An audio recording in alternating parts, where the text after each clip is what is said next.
Shalom. Betapa pentingnya kita sadar bahwa kita manusia yang perlu dipelihara oleh Tuhan sebagai tanaman. Biar kita ditanam oleh Bapa kita di sorga. Ya. Oleh karena itu mari kita ulangi lagi pembacaan ayat pokok yang sangat penting ini dalam Matius 15 ayat 13. Semua membacakan dari layar ini. Semua membacakan 2, 3. Jawab Yesus, setiap tanaman yang tidak ditanam oleh Bapa-Ku yang di sorga akan dicabut dengan akar-akarnya. Setiap tanaman yang tidak ditanam oleh Bapa-Ku. Jadi Tuhan itu memberikan benih kepada kita dan memberikan petunjuk bagaimana kita menanam, ya. Lalu kalau kita melakukan menurut prosedur yang Tuhan lakukan atau yang Tuhan arahkan, maka pasti akan berhasil dengan baik. Saudara, kalau 2 orang dikasih bahan makanan, bahan mentah, lalu mereka disuruh masak. Ya, yang satu koki, yang ahli, yang satu belum pernah masak. Kira-kira apa yang terjadi? Sama bahannya. Diberi petunjuk. Ini semua nanti kamu harus melakukan seperti ini. Ya. Bahannya dikasih. Tapi ternyata hasilnya berbeda. Kenapa demikian? Karena cara melakukan berbeda. Ya, cara itu sangat penting.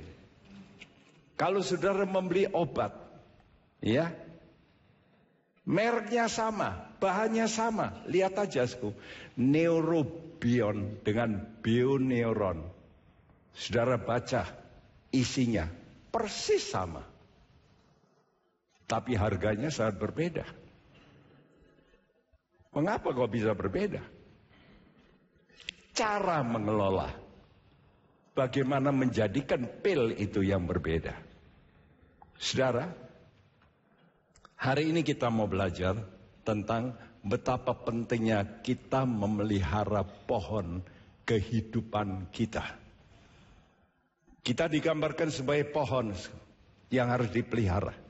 Ya, dan itu adalah tugas kita yang harus memelihara. Bagaimana kita menjaga, bagaimana kita memelihara, menyingkirkan semua serangan-serangan. Ya. Nah, salah satu contoh pemeliharaan yaitu bahwa tanaman yang baik itu selalu diberi pagar. Ini contoh. Ya. Nanti kita akan terangkan lagi. Ya. Pagar ini sebagai pelindung tentunya. Melindungi apa? Melindungi dari serangan, dari binatang-binatang yang akan merusak tanaman itu. Istimewa kalau di daerah yang luas, maka di situ ada binatang-binatang yang seringkali tidak diundang. Ya, 2 hari yang lalu saudara membaca koran, ada buaya yang datang di salah satu toko, mart. Ya, kalau sudah lihat di daerah-daerah Kanada, seringkali apa yang datang? Beruang datang. Ya, tidak diundang. Nah, jadi kita melihat perlunya pagar, pelindung untuk apa? Menjaga dari serangan. Dan juga pagar itu memberi batas untuk supaya pencuri tidak mencuri. Coba kalau tanpa pagar. Ya, saudara, jadi mesti dipagari. Demikianlah Tuhan itu ingin supaya saudara itu menuruti instruksinya. Aku berikan kamu bahan, bibit yang baik. Kamu harus tanam di tempat ini dan kita tanam dengan baik. Tetapi ternyata seringkali hasilnya bisa berbeda. Dan itu kenyataan bahwa Tuhan itu mau menanam pokok anggur pilihan. Kalau Tuhan tanam, Tuhan tentu ingin melakukan yang terbaik, the best. Dia tidak pernah memberikan sesuatu yang biasa-biasa. Dia tidak pernah memberikan sesuatu yang mempunyai kualitas rendah. Dia selalu memberikan yang terbaik. Karena itu saya percaya, kalau saudara menjadi anak Tuhan yang sungguh-sungguh, saudara akan bisa diubah dari kehinaan menjadi orang yang luar biasa. Menjadi orang yang bisa mengalami peningkatan yang paling maksimal. Karena saudara berada dalam tangan Tuhan yang besar. Oleh karena itu mari kita membaca apa instruksi yang Tuhan katakan dalam Yesaya pasal 5 ayat yang kedua.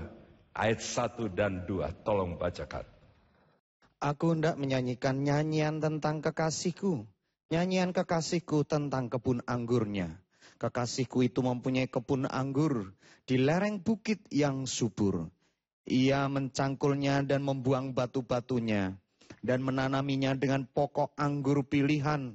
Ia mendirikan sebuah menara jaga di tengah-tengahnya dan menggali lubang tempat pemerasan anggur.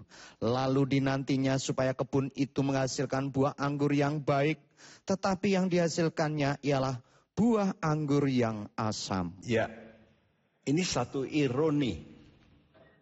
Ya, dia menanam di sini katakan yaitu pokok anggur pilihan. Perhatikan ayat yang kedua. Dan menanaminya dengan pokok anggur pilihan. Ya. Jadi dia sudah menanam, artinya memberi benih yang unggul. Dia memberikan benih yang luar biasa baik.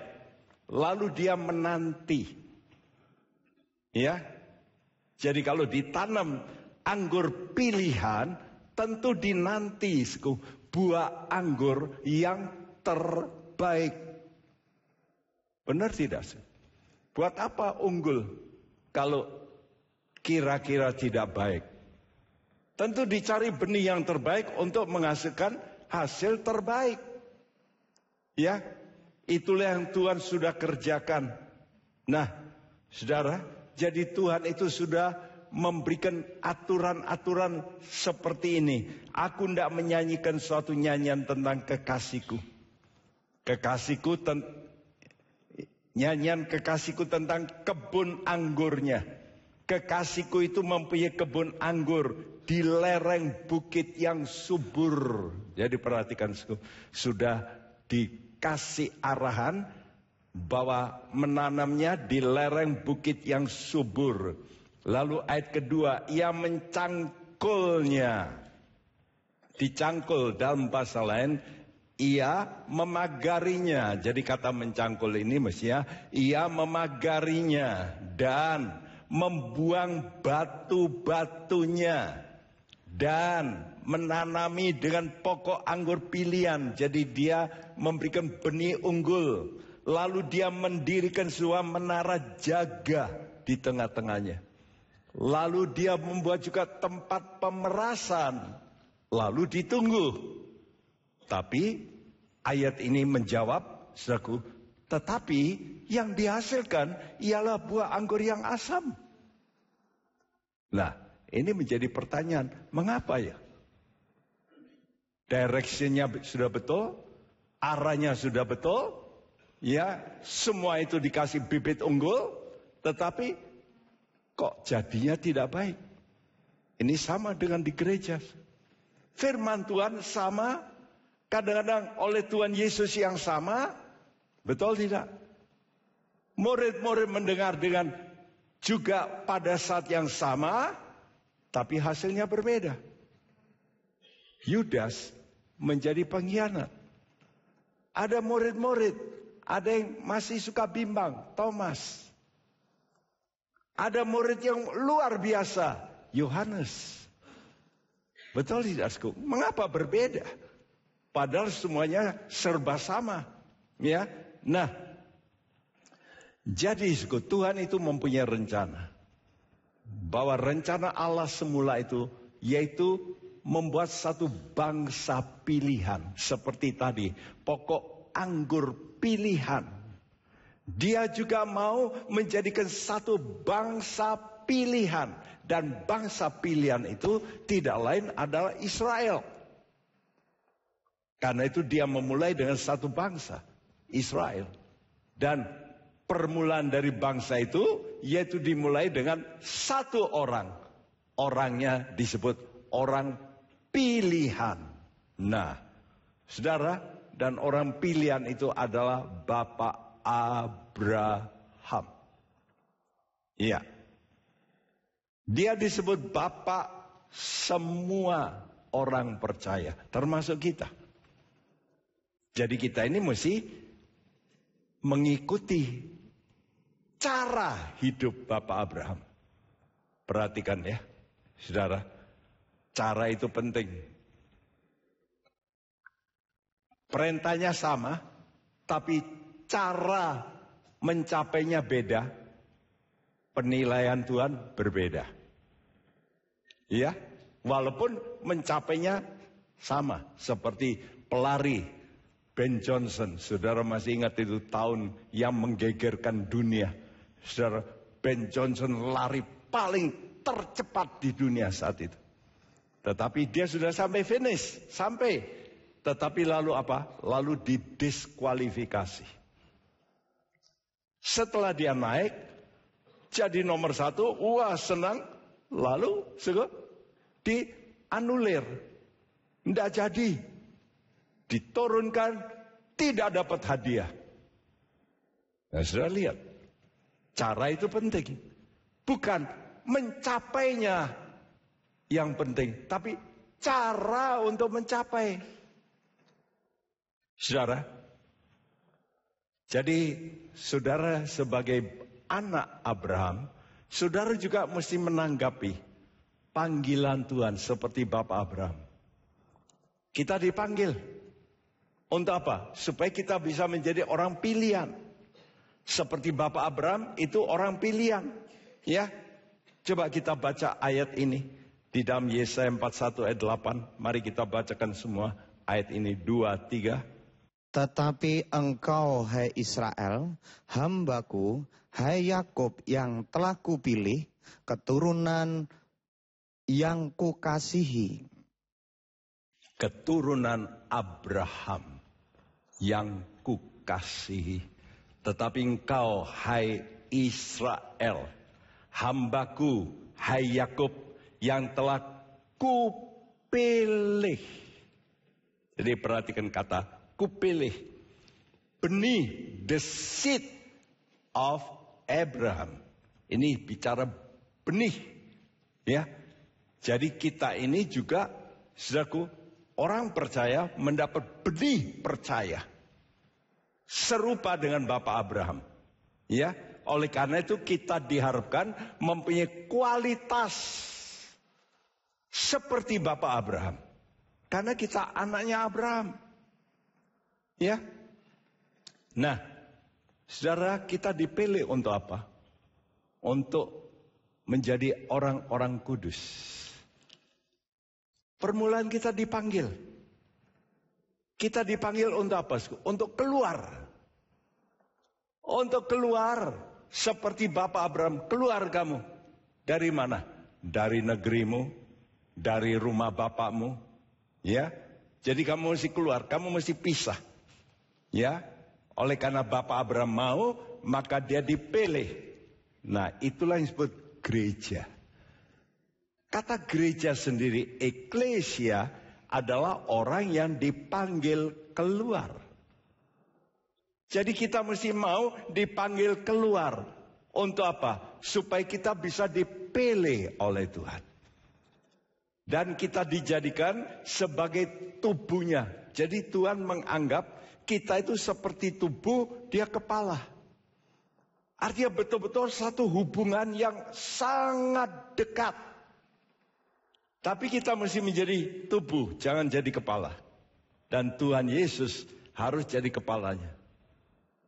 Ya, kita juga digambarkan sebagai mempelai. Kita mempelai wanita. Yesus mempelai pria. Artinya sebagai mempelai wanita, kita harus tunduk kepada mempelai laki-laki kita, Yesus. Yesus harus menjadi pimpinan, otoritas dalam hidup kita. Sama seperti kepala mengatur tubuh, begitu juga suami mengatur bagian yaitu dari wanita, saudara. Jadi kita melihat itu yang Tuhan kehendaki. Ya, dan Tuhan mempunyai rencana apa, Sku? Untuk ini dipanggil untuk apa? Mari kita bacakan bersama ayat ini, 1 Petrus 1 ayat 15 dan 16. Semua membacakan 2, 3. Tetapi hendaklah kamu menjadi kudus di dalam seluruh hidupmu, sama seperti Dia yang kudus, yang telah memanggil kamu, sebab ada tertulis, kuduslah kamu, sebab aku kudus. Tetapi hendaklah kamu menjadi kudus di dalam seluruh hidupmu. Perhatikan, ini kita perlu dengar baik-baik ya. Banyak orang ingin masuk sorga, ingin menjadi mempelai Tuhan, tapi tidak mau hidup kudus. Itu sesuatu yang antagonis, sesuatu yang tidak mungkin, karena bertentangan dengan rencana Allah. Karena itu kalau kita mau menjadi orang-orang percaya yang betul, kita harus tahu konsekuensi ikut Tuhan. Kita mesti berani meninggalkan yang tidak kudus, seperti Bapak Abraham. Tuhan kata, kamu harus keluar dari negerimu. Kenapa begitu? Karena saat itu Bapak Abraham negerinya penuh dengan berhala. Ya, dan dia mesti keluar. Kamu mesti pisah. Bahkan juga dari orang tuamu. Kenapa? Karena orang tuamu juga penyembah berhala. Kamu mesti keluar. Dan Bapak Abraham menanggapi. Dia keluar. Tapi sudah lihat. Waktu dia keluar, bapaknya berkata, aku mau ikut. Nah ini. Ya. Jadi kalau sudah baca riwayat Bapak Abraham, permulaan ternyata maka ikut papa. Biasanya anak itu mesti apa? Nurut sama papa, betul enggak? Ini bukan berarti,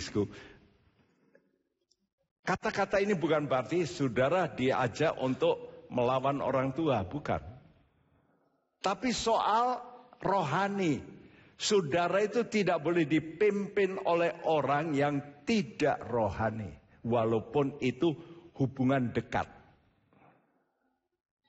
Ya, walaupun itu adalah orang tuamu sendiri. Misalnya sudah diajak main jailangkung. Antarkan saya. Jangan. Seorang ibu dipaksa oleh anaknya. Antarkan saya kemana? Ke dokter. Dokter apa? Ya saya mau menggugurkan. Dan diantarkan. Ya. Kalau diantarkan karena dia juga mama, lalu juga dibayari. Wah, setelah itu, peristiwa itu, saya masih ingat, ibu ini masuk rumah sakit, diare terus, dokter cari apa sebabnya, nggak ada apa-apa. Tapi terus diare. Saya tanya kenapa? Ya, saudaraku, lalu dia ngaku. Setelah saya ngantarkan anak saya, dia aborsi anaknya. Wah, jadi ibu ini membayari orang yang membunuh. Nah ini kan namanya otak. Betul nggak? Saudara, akibatnya besar. Saudara, kita mesti belajar. Ya, seperti Bapak Abraham, permulaan dia dipimpin oleh orang tuanya justru. Tapi setelah orang tuanya mati, dia lalu meneruskan perjalanannya lagi. Dia tidak mau tinggal bersama orang tuanya di tempat di mana bapaknya memimpin. Dia jalan lagi. Demikianlah kita, mungkin waktu kita masih belum rohani betul, kita masih ada pengaruh-pengaruh. Tapi kita mesti mempunyai tekad untuk melepas dari pengaruh-pengaruh ya yang tidak benar dalam keluarga kita, dalam teman baik kita, ya kerabat kita mungkin. Kita mesti mengikut Yesus. Karena Tuhan ingin kudus. Hendaklah kamu menjadi kudus di dalam seluruh hidupmu sama seperti Dia. Ya, sebab ada tertulis, kuduslah kamu sebab aku kudus. Saudara, kita dipanggil keluar untuk hidup kudus. Dan kalau kita mau keluar untuk hidup kudus, maka Tuhan pilih. Karena itu banyak orang dipanggil, sedikit yang dipilih. Kenapa sedikit? Karena banyak orang dipanggil untuk hidup kudus, tidak mau hidup kudus. Tapi rajin datang ke gereja. Ini sesuatu perkara yang ironis. Karena itu banyak orang di gereja tidak kudus. Dan ini menyedihkan. Saya ingin supaya saudara semua untuk dikuduskan dan mau hidup kudus. Supaya gereja ini bukan yang lebih banyak yang tidak kudus.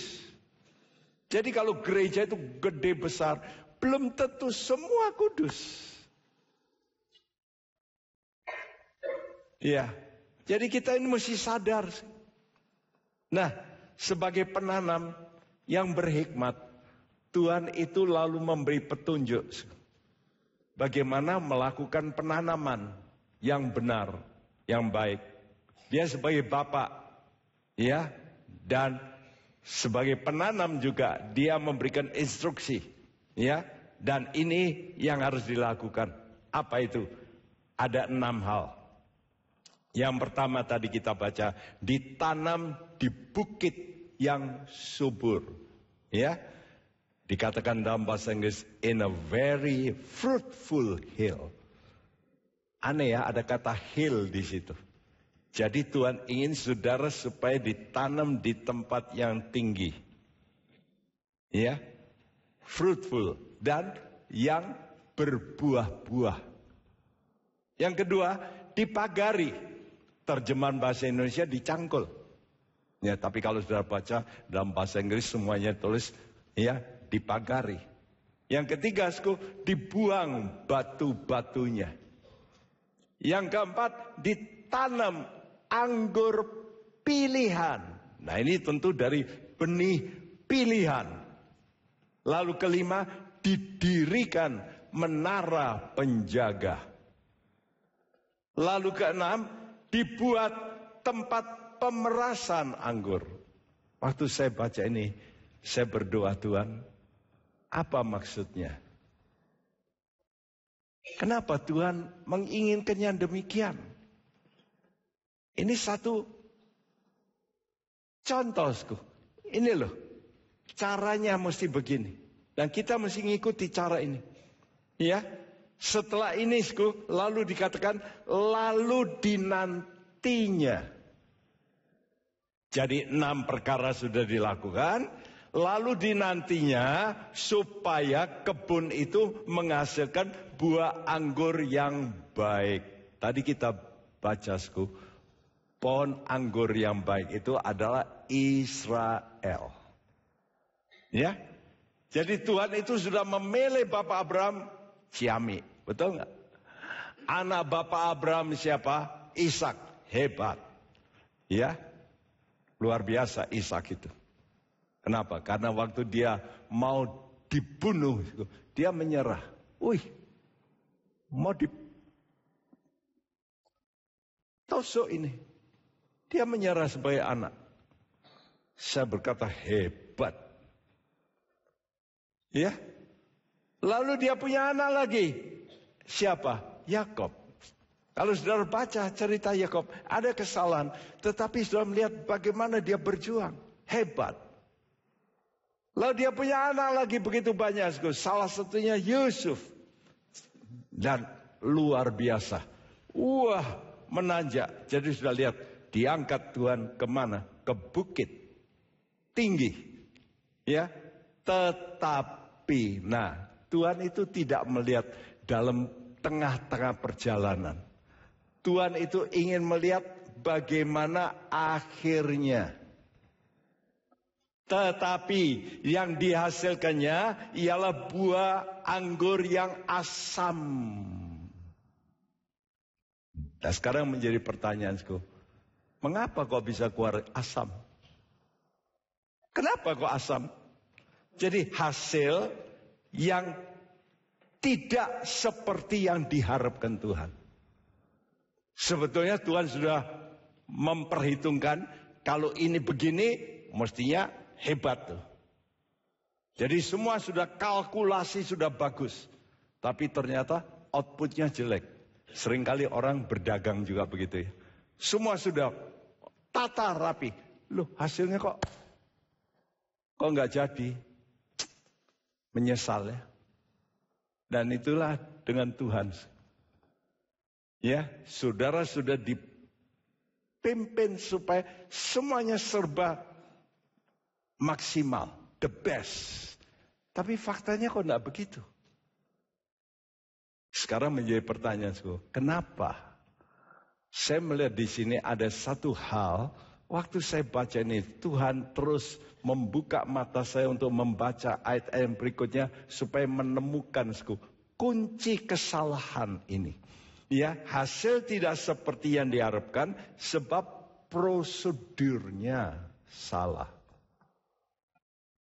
Sama seperti bahan-bahan makanan itu. Semua sudah lengkap, ini, nanti jadi enak.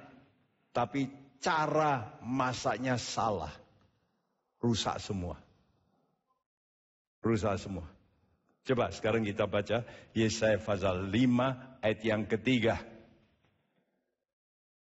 Maka sekarang hai penduduk Yerusalem dan orang Yehuda, adililah antara aku dan kebun anggurku itu. Iya, ini tantangan Tuhan.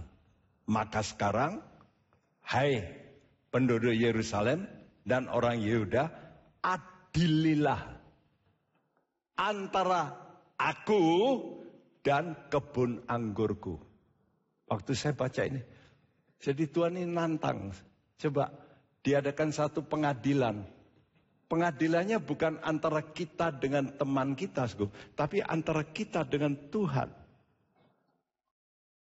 Ya, waktu saya baca ini, jadi kita ini mesti betul-betul nanti satu hari akan berdiri di pengadilan Tuhan. Dan Tuhan itu sebagai orang yang juga nanti akan menjadi satu teman yang akan diminta untuk diadili oleh Bapa.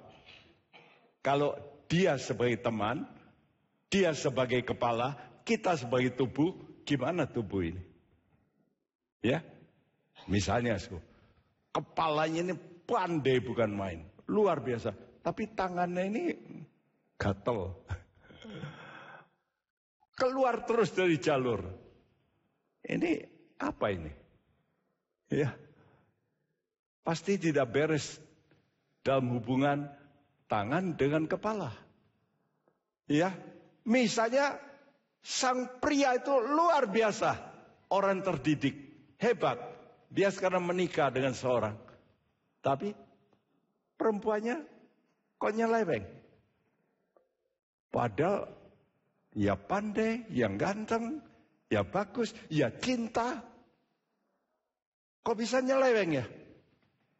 Sudah lihat di dunia ini ada nggak begini? Ada toh. Saya kadang-kadang heran. Suaminya sudah bagus, pandai, kaya, ganteng. Tapi kok ya begitu ya? Kok bisa? Kenapa bisa? Karena orang mempunyai kehendak. Ya, saudara, di sini ada perkataan ya supaya diadili. Ya, Tuhan itu menanti. Saya tuliskan lagi, Tuhan menantang, adililah antara aku dan kebun anggurku.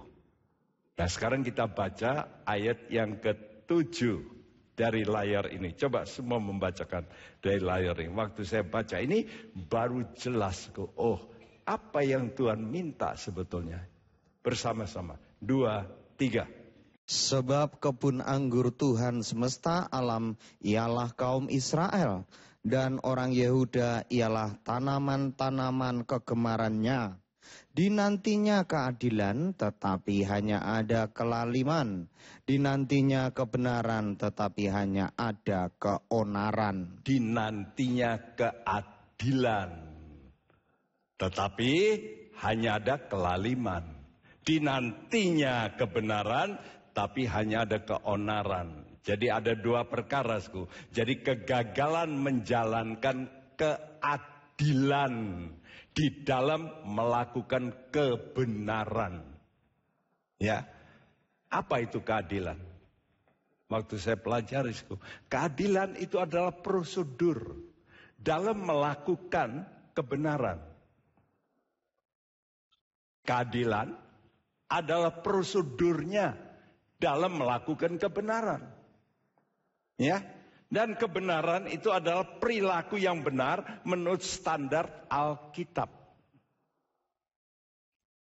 Dan itu dimulai oleh iman. Orang percaya kepada Tuhan, dia dibenarkan. Ya, itu posisi. Itu namanya justification. Kita diposisikan benar. Tetapi kita lalu diperintahkan setelah kita beriman, dihapus semua dosanya, kita diminta untuk melakukan kebenaran. Jadi bukan hanya diposisikan benar, tapi diminta untuk melakukan kebenaran. Karena itu saya tuliskan di bawahnya ini, melakukan kebenaran dan keadilan. Supaya kita itu menjadi orang yang benar. Ibrani 10 ayat 38 mengatakan, orangku yang benar akan hidup oleh iman. Perhatikan, tidak semua orang yang dibenarkan itu menjadi orang benar. Mereka sudah dibenarkan posisinya, tapi seringkali tidak meneruskan posisi itu menjadi praktek hidup. Oleh karena itu Tuhan kata, orangku yang benar akan hidup oleh percayanya. Jadi kita ini kalau begitu mesti percaya firman Tuhan itu begini, lalu kita ikuti gaya hidupnya. Nah itu tadi saya berkata caranya. Ya. Saudara misalnya ada orang berutang sama engkau. Orang itu nggak bayar. Ya, yang salah pasti orang yang berutang, betul nggak? Tapi cara saudara sebagai orang yang memberi piutang itu salah. Misalnya saudara panggil tukang kepruk. Oh dia nggak mau bayar, lihat aja. Nah, caranya salah. Saudara benar.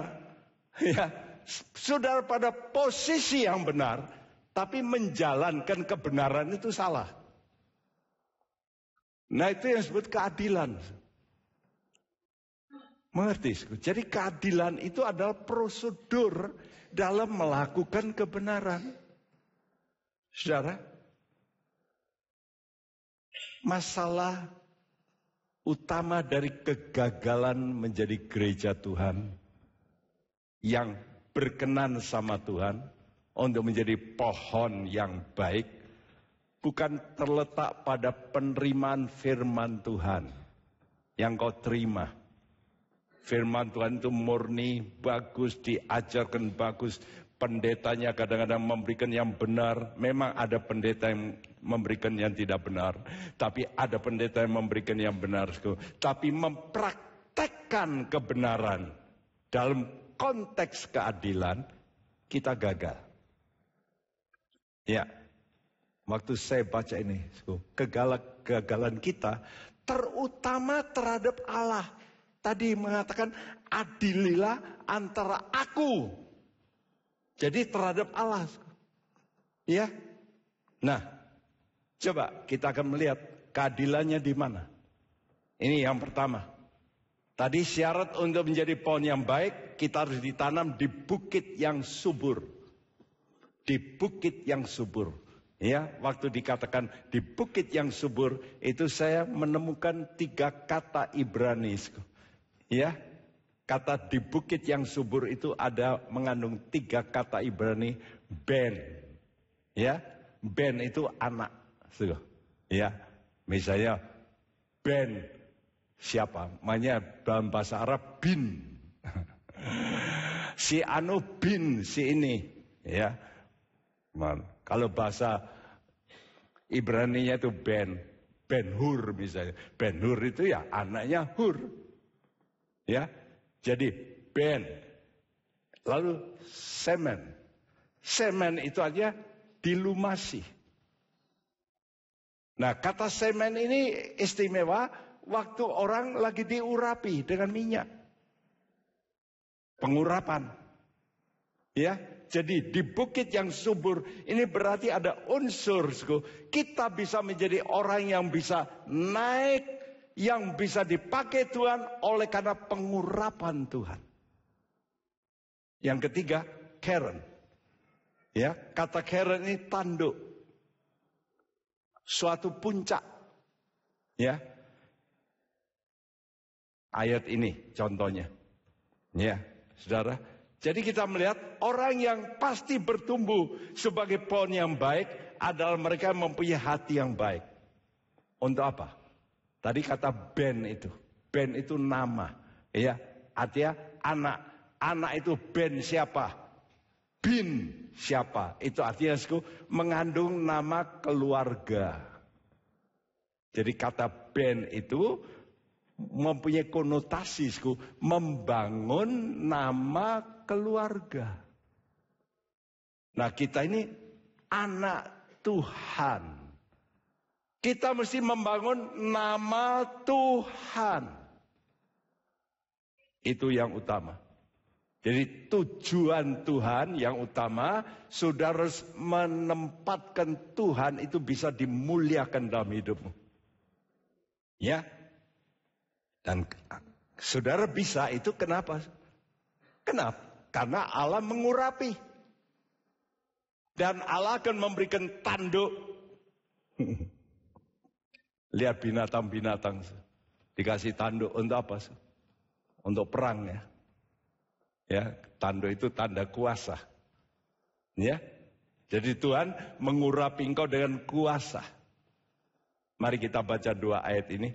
Mazmur 89 ayat 25. Lalu Mazmur 112 ayat 9. Semua membacakan bersama. 2, 3. Kesetiaanku dan kasihku menyertai dia. Dan oleh karena namaku tanduknya akan meninggi. Kapan tanduknya akan meninggi? Oleh karena namaku. Nah, perhatikan. Jadi kalau nama Tuhan itu bisa masuk dalam diri kita, kita mesti tinggi. Anda percaya? Amin. Anda akan dinaikkan. Sudah akan dipromosikan. Sudah akan dijadikan mulia. Amin. Yakin dalam Tuhan Anda bisa berubah. Anda bisa dahsyat. Anda bisa diberkati luar biasa. Sudah masih percaya ini? Lagi, Mazmur 112 ayat 9, 2, 3. Ia membagi-bagikan, ia memberikan kepada orang miskin, kebajikannya tetap untuk selama-lamanya, tanduknya meninggi dalam kemuliaan. Wow, luar biasa. Ia membagikan kepada siapa? Orang siapa? Miskin. Ini berarti Tuhan itu bisa mengubah. Saudara yang miskin dalam segala perkara, miskin uang, miskin pengetahuan, miskin ini, miskin ini, miskin ini, miskin. Tidak masalah kalau saudara bisa dipegang oleh Tuhan. Tuhan bisa mengangkat saudara menjadi dahsyat. Amin. Haleluya. Serukan haleluya. Ini kita mesti yakin. Jadi keadilan yang perlu dilakukan dalam menjalankan kebenaran adalah tugas kita apa? Memuliakan Tuhan. Ya, adil kalau saudara itu memenuhi syarat apa? Dia itu pencipta. Jadi saudara itu mesti bisa melakukan sesuai dengan apa keinginan pencipta. Kursi dibuat untuk apa? Halo? Untuk duduk. Nah kalau kursi nggak bisa diduduki, buat apa dibuat? Betul nggak? Itu namanya baru adil. Ngerti? Jadi Allah bikin kita dan kita memenuhi apa yang menjadi maksud Tuhan. Itu baru adil. Makanya Tuhan berkata, adililah aku dan umatku. Jadi nanti Tuhan itu kasih tahu, aku ini penciptamu. Aku ingin supaya kamu mulia. Ya. Dan aku memang memuliakan engkau. Dengan apa? Dengan urapan. Istimewa anak-anak Tuhan yang sudah dekat Tuhan, diurapi. Pendeta-pendeta melejit. Habis melejit, apa? Berbuat curang. Cabul. Lalu nama Tuhan apa? Hancur. Tuhan kata, kamu nggak adil. Kamu nggak adil. Yang naikkan kamu itu aku. Dan aku minta kamu memuliakan aku. Tapi kamu salah. Nah, ini ketidakadilan. Engkau yang diberkati oleh Tuhan dengan berkat-berkat jasmani. Daganganmu tambah. Lalu proyekmu tambah besar. Lalu nggak ada waktu untuk Tuhan. Nggak adil. Aku kasih kamu berkat supaya kamu bisa memuliakan aku. Tapi setelah aku memberkati kamu, kamu malah meninggalkan aku. Adil nggak itu? Nggak adil. Tujuan Tuhan gagal. Itu namanya tidak adil. Sangat tidak adil kalau kita merebut kemuliaan Sang Pencipta. Sangat tidak adil. Ya. Mari kita baca 1 Korintus 6 ayat 19 sampai 20. Atau tidak tahukah kamu bahwa tubuhmu adalah bait Roh Kudus yang diam di dalam kamu, Roh Kudus yang kamu peroleh dari Allah, dan bahwa kamu bukan milik kamu sendiri, sebab kamu telah dibeli dan harganya telah lunas dibayar. Karena itu muliakanlah Allah dengan tubuhmu. Iya. Sangat tidak adil kalau saudara itu merebut kemuliaan Tuhan. Hati-hati, kita ini dicipta oleh Tuhan dengan satu tujuan paling utama. Itu namanya peringkat pertama, ditanam di bukit yang subur. Tadi ada kata apa? Nama, mendirikan nama. Lalu ada kata apa? Semen, berarti apa? Dilumasi, berarti diurapi. Lalu ada kata keren, berarti apa? Tanduk. Jadi kita itu diurapi oleh Tuhan supaya punya kuasa. Karena itu kata Tuhan dalam Kejadian pasal 1, itu Tuhan kasih mandat kepada Adam. Betul nggak? Adam, kamu tak kasih mandat. Kenapa? Karena kamu aku cipta serupa dengan kami, Allah. Dan kamu harus apa? Berkuasa atas bumi. Gue dikasih mandat. Itu namanya tanduknya meninggi. Ya. Jadi kita anak-anak Tuhan yang betul-betul cinta Tuhan, akan Tuhan angkat nanti menjadi apa? Akhirnya saudara itu akan diangkat Tuhan menjadi apa? Raja. Anda percaya enggak ini? Anda percaya rencana Allah? Amin. Barang siapa yang menang, kata Tuhan, aku akan jadikan mereka raja-raja. Wah, itu tanduk. Tinggi itu. Tapi saudara mesti mengikuti prosedur. yang betul. Ya, dan ingat, engkau bisa meninggi karena engkau diurapi. Saul itu diurapi oleh Tuhan. Kenapa kok dia bisa menjadi ternama? Ya, dulunya memang dia orang kaya, anak orang kaya, tapi tidak ternama. Ya, tapi begitu diurapi oleh Tuhan, dia cheers, langsung dia namanya luar biasa. Tapi dia gagal, diganti Tuhan dengan Daud. Daud dari orang miskin. Ya, bukan terlalu miskin, tapi ya gembala lah. Lain dengan ini.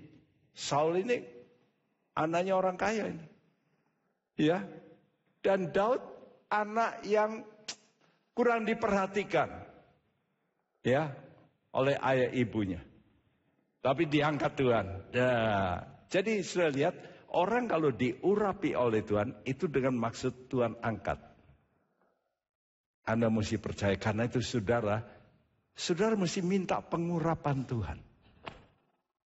Tiap hari. Tuhan, biar minyak Tuhan mengalir. Lihat, nanti pekerjaanmu dahsyat. Nggak akan diangkat oleh Tuhan dalam bisnismu. Tapi dengan tujuan ya. Duitmu itu bukan untuk engkau berfoya-foya. Nah itu salahnya banyak orang. Setelah diangkat Tuhan, jadi multimilioner, lalu lupa Tuhan. Istrinya ditambah. Tambah berbuat dosa. Bukan begitu, Tuhan angkat kita untuk memuliakan nama Tuhan. Uang kita ini harus digunakan benar. Ya, karena itu orang-orang yang tidak tahu bagaimana dia memberikan keuangannya bagi orang kaya ini, kadang-kadang saya melihat standarnya ada orang-orang biasa memberi lebih daripada orang kaya. Fakta itu fakta. Kenapa Karena cinta Tuhan. Yang satu kurang cinta. Itu jelas. Padahal dia diangkat Tuhan. Dia dulu dari orang yang rendah. Dia diangkat Tuhan untuk apa? Untuk kemuliaan Tuhan. Tapi kemuliaannya dipakai untuk dirinya sendiri. Be careful. Saya ngomong begini bukan berarti minta uang saudara. Tapi saudara mesti benar dengan Tuhan. Adil dengan Tuhan. Kalau saudara, satu kali engkau Tuhan adili engkau. Kamu enggak adil. Aku percayai kamu dengan keuangan yang besar, tapi kamu pakai untuk kemuliaanmu sendiri. Kalau kita pandai, kita mesti pakai kepandaian kita untuk kemuliaan Tuhan. Yang pintar main musik, yang pintar nyanyi, coba nyanyi untuk Tuhan. Saya pikir, iya ya, penyanyi-penyanyi sekarang ini kalau nyanyi, sekali diundang, lihat aja di pernikahan, amplopnya berapa, betul nggak? Tapi seringkali salah guna, setelah terima, lalu dipakai untuk yang tidak-tidak. Ini namanya tidak adil. Allah memberikan kepadanya suara emas. Tapi dia memberikan kepada Tuhan tembaga. Bukan emas. Adil enggak? Betul enggak? Tuhan kasih suara emas. Ya, dia kasih kepada Tuhan tembaga. Enggak adil. Ya. Saudara, karena itu gereja Tuhan jangan mencuri kemuliaan Tuhan. Ini pokok yang paling utama. Ya, kenapa gagal? Karena ini. Kita mesti tahu, kita bisa berhasil oleh karena Tuhan memberi karunia. Memberi anugerah. Dan kita mesti berkata, Tuhan semuanya ini karena anugerah Tuhan. Saya tidak bisa begini kalau bukan dari Tuhan. Amin. Kita mesti berkata, terima kasih Tuhan. Saya bisa menjadi orang ternama di Semarang mungkin. Ya. Di tempat kita ini, saya diberitahu oleh keponakan saya, Pak Bekti, di gerejamu ini banyak pimpinan bank di sini. Oh iya, iya itu loh, pimpinan ini, wih. Iya, saudara, kalau saudara bisa diangkat oleh Tuhan, saudara itu masih berkata, Tuhan, terima kasih Tuhan, saya mesti tahu apa tugas saya sekarang. Coba kita baca 1 Petrus 4 ayat yang ke-11. Jika ada orang yang berbicara, baiklah ia berbicara sebagai orang yang menyampaikan firman Allah. Jika ada orang yang melayani, baiklah ia melakukannya dengan kekuatan yang dianugerahkan Allah, supaya Allah dimuliakan dalam segala sesuatu karena Yesus Kristus. Ialah yang empunya kemuliaan dan kuasa sampai selama-lamanya. Amin. Di sini katakan, jika ada orang yang berbicara, baiklah ia berbicara sebagai orang yang menyampaikan firman Allah. Jika ada orang yang melayani, ia harus melakukan dengan kekuatan yang dianugerahkan Allah. Inilah kekuatan Roh Kudus. Ya, supaya Allah dimuliakan.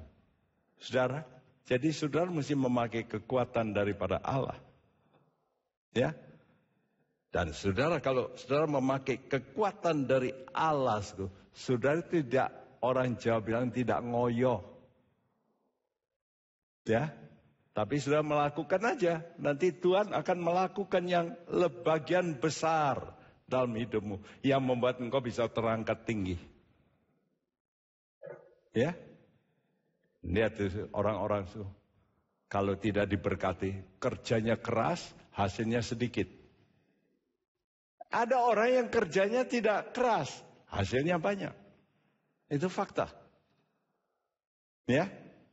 Karena itu kata Tuhan, layani dengan apa? Kekuatan yang dianugerahkan Allah. Tapi dengan tujuan supaya Allah dimuliakan. Nah, hati yang baik itu bagi tanah subur di bukit. Hati yang menempatkan Tuhan mulia dalam tujuan hidup. Jadi saya minta supaya anggota jemaat di tempat ini mempunyai tujuan hidup. Aku ingin memuliakan Tuhan. Dalam keluargaku, dalam bisnisku, supaya jangan orang berkata, wah bisnis si itu tuh, waduh nakal nggak karuan. Waduh.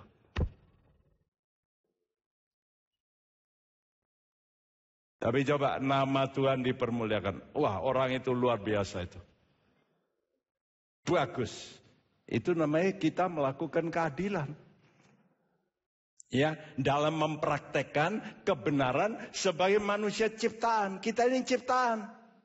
Jadi kita mempunyai tugas sebagai ciptaan. Ya. Yang kedua tadi katakan dipagari. Saya mau bicara sedikit sebelum selesai. Ya, dipagari. Kalau dipagari itu ada pembatas. Saudara, lihat ya, kalau saudara dibatasi, bisa enak, bisa tidak enak, betul nggak? Kalau dibatasi berarti saudara kehilangan apa? Kebebasan. Nggak boleh semau gue. Nah itu namanya dibatasi. Satu tanah kalau dibatasi, pasti diapai? Dipagari. Kalau dipagari pasti apa? Pasti dilindungi. Itu ada haknya. Tapi coba kalau tidak dipagari. Hutan itu kadang-kadang tidak dipagari. Makanya terjadi kebakaran karena anak bakar. Wih, akibatnya ratusan rumah terbakar. Ya karena dia berada di tempat yang tidak ada pagarnya. Coba rumah saudara disulut orang. Kalau tidak saudara tempeling. Pasti saudara usir orang, saudara pukul orangnya. Kenapa kamu membakar rumah? Karena sudah berada di daerah teritorialnya. Saudaraku, banyak orang tidak mau hidup suci. Padahal kalau sudah hidup suci itu, saudara itu namanya pisah. Pagar itu bicara kesucian. Kalau sudah terpisah, Tuhan tahu bagaimana memelihara hidupmu. Amin. Sudah akan terpelihara. Saya yakin kalau sudah hidup suci, maka Tuhan, Dia melihat saudara, Dia akan memelihara dengan baik. Karena Anda itu miliknya. Daerah teritorialnya. Ya. Minggu depan kita lanjutkan ini. Betapa pentingnya keadilan ini. Bahwa kita ini kalau sudah dipagari, apa? Keadilannya apa? Kita mesti melakukan apa? Jangan dipagari, waduh enak ya, saya dipagari, dilindungi. Tapi kita tidak melakukan tugas kita. Wah, tidak benar itu, tidak baik, itu namanya tidak adil. Mari kita mau datang, Tuhan, tolong kepada kami semua.